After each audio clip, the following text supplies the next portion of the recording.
What's up, guys? So we're back here again, and we're going to continue the discussion we were having in the previous video about just a debt buying company, and basically the class that we're going to be having. I'm going to be doing a free debt assignment class in the Discord, as well as we will have full debt reassignment service that we will be offering pretty soon here. But like everything else that we offer here at the network, we also want to educate on what we're doing before we're just telling people what they should or shouldn't do. I want you to educate yourself on the issue, and also just me for myself. I'm educating you while I do the process as well, because that's what we do here at the network. So we were talking about compliance and stuff like that in regards to starting up your company in the last video, and I will attach the last video here at the end of this video. I will attach it so it'll pop up at the end, so you can go ahead and look at that at the end of this one. But if you haven't seen it already, but so I want to talk more so about the reporting requirements. So you want to report to credit bureaus. If you plan to report consumer debt to credit bureaus, you need to have the Metro 2 system. So the Metro 2 system is an interesting system. It's basically the consumer reporting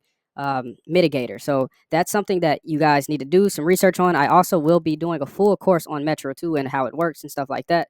That's going to be a more premium debt reassignment class. That's not going to be a part of the free one, but it will be a part of the premium Metro 2 vendor training, reassignment class, all of that stuff. Basically, you can get all this stuff with the vendor training. Just contact us on Discord. If you want to see the details of the vendor training or the details of any of the menu that we have, you can take a look at the Discord, and it'll show you all of the details of what it offers and what it actually does and the function of it. But then we have to talk about the RMAI. So we definitely want to talk about them because they are like the gold standard for debt reassignment. So consider becoming a member of the Receivable Management Association International, RMAI, which offers resources, certification programs, and guidelines for debt buyers. This can help you stay up to date on best practices and industry standards. So you want to market your debt buying services. So networking, attend industry conferences, join online forums, and build relationships with creditors or other debt buyers to resource portfolios. So why is this relevant to the RMAI? Well, the RMAI gives you access to these networking events, these industry conferences, and online forums. And this is going to give you access to what they call debt brokers. And the brokers also have vast networks with the debt buying companies. And those debt buying companies and collection agencies have debt portfolios. And those debt portfolios are actual portfolios that they will sell to you that you will actually own when you purchase them. And they have a whole setup and step-by-step process that they go through when you make these purchases to make sure that you actually are able to actually own this debt. And that's why the certification matters, guys. And that's why you need to be certified with your state if you have to be certified with your state. And then you also want to be certified with the RMAI. Now, this costs a little bit of money, and it also costs a little bit of money to get certified with your state, but it's going to be worth it in the end. But everybody doesn't have to do this. I always say you want to work smarter, not harder. So you don't want to spend a whole bunch of money on doing something if you can pay somebody else to do it for you. If you can pay somebody else to do it for you, then it works out better that way. So that's why we are going to be offering the service, guys, because we did a lot of the heavy lifting in regards to getting certified with the state and then also getting certified with the RMAI already. So we already have been to a few of these events, and you have to have a certain amount of credit hours to go forward with RMAI membership, full membership. So they have basically a certification that requires a membership. And if you don't have a membership, then you can also just pay a fee, but you also still have to have the credit hours to complete the certification programs. Now, we've went through this process, and we've been able to get some relationships with some debt brokers, and that's why eventually we will be bringing this really soon to you guys in regards to you being able to reassign your debt to your credit profiles or your credit privacy numbers so that you could build the credit on those profiles and also get the age on those credit profiles. That is the big thing right now, guys. It's always been the big thing, really, and it's the way that people were getting approved for big credit lines in regards to credit privacy numbers or CPNs. When you would see people get approved for big, large credit cards or car loans and things like that, and you would wonder, how did they get approved for that if they're only using like authorized user trade lines and stuff like that? But people are actually getting approved based off of adding primaries to their CPNs or to their regular personal credit profiles. And this is one of the major ways to do it. And it takes a little bit more steps to it, but it's just like anything else. Anything worth actually having, it's not going to be as easy as just pressing a button. Well, maybe you press a button at the end of the process, but you're not going to just press a button and everything is just changed from how it was before. Because if that was the case, then everybody would do it. And if everybody could do it, then they would just change it, and then everybody wouldn't be able to do it anymore. So this is the process, guys. And trust me, it's not difficult. It's just a process that is multi-step, and you have to have a cachet of what you did before, or a memory of what you did before to make sure that you're not doing the same thing over and over again. And a lot of people just tend to give up once they have to wait on something, or once they have to get approved, or once they don't get approved. A lot of people, and then some people have criminal records and stuff like that where they can't start a company like this. And this is why we are just going to offer the service. So market your debt buying services. So if you were starting your debt buying company, then you need to network with the industry professionals, join online forums, build relationships with the creditors. And you don't need to do a whole bunch of these. You just want to practice on one first. Because even with us, with our debt buying company, we just practice with one company, basically with building relationships. And we practice talking to them back and forth, making sure that we ask the proper questions to make sure that we build that relationship up to something that is productive for both people, and make sure that all systems are in place so that it's no mishaps in the midst of the process. But a big part of that is doing your own research on a lot of these steps so you can make sure that you establish your company correctly. So how debt reassignment works. So a debt buying company can reassign or sell debt to another company. This is a common practice in debt buying industry. So here's how it works in simple terms. Buying a debt. So buying the debt. A debt buying company purchases a debt portfolio, group of debts from the original creditor or another debt buyer. Then reassigning the debt. So if the debt buyer decides it doesn't want to handle a particular debt or group of debts, they can sell or transfer the rights to collect on the debt to another company. This is called reassigning or reselling the debt. Now, legal ownership. So let's stop at reassigning the debt real quick.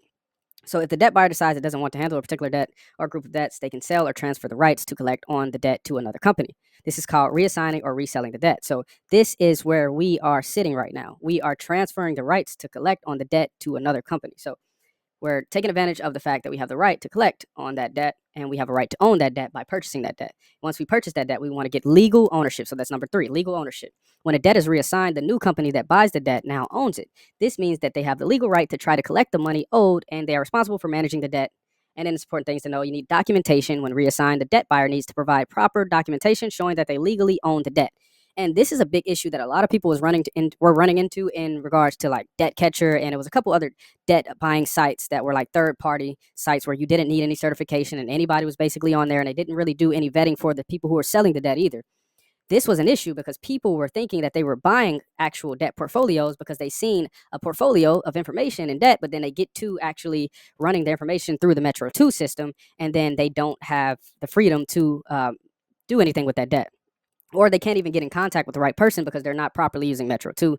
That's a whole other issue. But this issue is the documentation issue, where a lot of people think they own the debt, but you don't really own the debt because you don't have the proper documentation. Now, with this process, I didn't even depend on myself when I was learning this process. I actually talked to a contract and credit and debt lawyer. And when I talked to these lawyers, I got both of their opinions, and I was seeing how the process would work hypothetically. And this was a while ago. And they basically gave me collectively a few steps that would put us in a position to be able to document this process to make sure that it was legally binding. That's why I keep saying that legally binding, because legally binding is going to be key here when you are reassigning something like this debt, because you need to make sure that if something isn't reporting the correct way, that you can talk to the proper authorities about how to get that information shifted to the correct profile or the correct name, etc.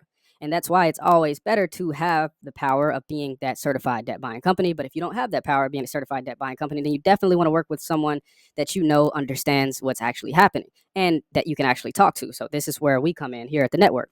And also, guys, remember to follow the Discord below in the description. That's going to be where we mainly communicate in the future. As you know, Telegram is kind of iffy these days. They're removing channels. We had a 9,000 subscriber channel, and they removed our channel. We don't even know why. And it doesn't really matter. We're just going to move on from Telegram eventually, but we do have a Telegram channel that you can communicate with us on. But we'll be promoting the Discord even through the Telegram channel as well. So just make sure to stay connected either way, but you definitely want to follow both of those. Definitely follow the Telegram still and follow the Discord. If you see the Telegram description, just click the name, and the name will lead to the channel. We'll tell you the channel through the messages. But consumer notification. So in some cases, consumers might need to be notified if their debt is being reassigned to another collector. So you need to know if you need to do that for a certain process. A lot of these consumers, especially if you're collecting on non-collectible debts, you won't need to do consumer notifications, but you need to make sure that you're doing the proper steps in regards to taking over this debt and reassigning this debt, because that is a right that people have in certain states and certain with certain types of debt and certain age debt. So state laws. So different states may have rules about how and when debt can be reassigned. So it's important for debt buyers to follow local regulations. So you always got to follow the local regulations with this stuff. Just just to stay compliant, and you don't want to have any issues with your reassigning process. Really, it's not even about anything else outside of the fact that you don't want to have any issues with reassigning your debt, because at the end of the day, you're making an investment and you want to be able to make your money back on your investment.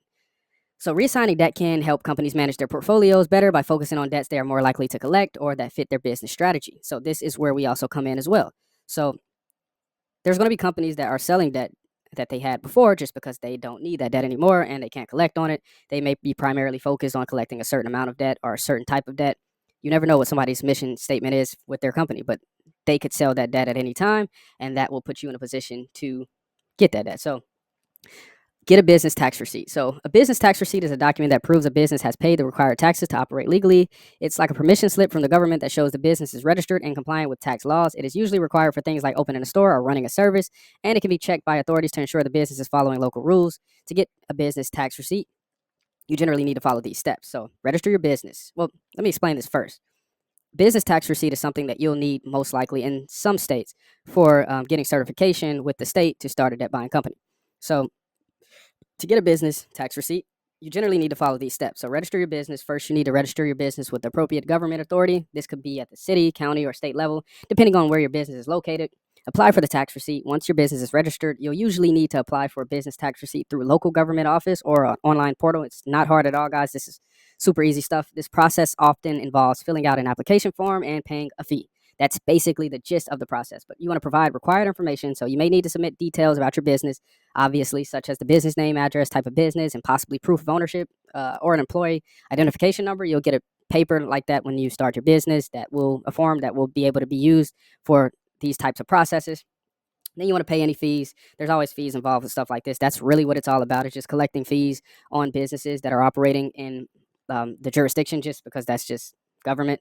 So there is often a fee associated with obtaining a business tax receipt. This fee can vary based on your location and the type of business you operate. Receive the receipt, and after your application is processed, you'll receive your business tax receipt. This document shows you're allowed to operate legally in your area. It's important to check with your local government for specific requirements and fees, since they can differ depending on where your business is located. So that's just a business tax receipt. That's just something to have to be ready for certification. They will be asking for certain little paperwork like this, EIN information, and just relevant information in regards to who you are, who the CEO of the company is, which should be simultaneous or the same, synonymous.